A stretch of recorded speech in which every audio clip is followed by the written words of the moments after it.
অভাব মানুষকে কষ্ট দিলেও তার থেকেও বেশি কষ্ট পায় মানুষ প্রিয়জনের কষ্টে।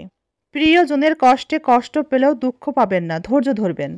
দুনিয়ার সকল কষ্টই অল্প সময়ের জন্যে, তাই ধৈর্য ধরে মোকাবেলা করুন এবং আল্লাহর কাছেই সাহায্য প্রার্থনা করুন। মানুষ তখন আপনাকে দাম দিবে না, আপনাকে মূল্যায়ন করবে না, যখন আপনি আপনার পাশে আসার মানুষগুলোকে তাদেরকে বেশি সম্মান দিতে শুরু করবেন। আপনাকে তারা না চাইতেই পেয়ে যাবে, ডাকার আগেই আপনি হাজির হয়ে যাবেন। এবং যদি আপনি নিজেকে খোলামেলা হিসেবে সবার সামনে তুলে ধরেন, আপনার মধ্যে যদি কখনো গোপন কিছু না থাকে, সবটাই সবাই জানে, সবার সাথে সব, তখনই আপনি সবার কাছে মূল্যহীন হয়ে যাবেন। কেউ আপনাকে পাত্তা দিবে না, সস্তা ভাববে।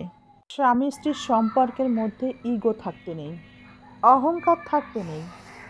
এটা সম্পর্কের মধ্যে দুটো মানুষের ভয়ঙ্কর একটি ত্রুটি। এই ত্রুটি যে সম্পর্কের দুজন মানুষের মধ্যে থাকে, সেই সম্পর্কের মানুষ দুজনকে নিঃস্ব এবং ধ্বংস করে ছাড়ে।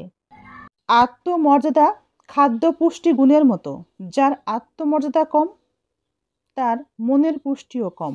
মানুষ টাকা টাকা করে সারাটা জীবন কাটিয়ে দেয়। কারো কারো কাছে কিছু প্রিয় মানুষ, কিছু গুরুত্বপূর্ণ বিষয়ের কোনো গুরুত্বই থাকে না, সেখানে টাকার গুরুত্ব এতটাই বেশি হয়, অথচ মৃত্যুর পর শূন্য হাতেই চলে যেতে হয়।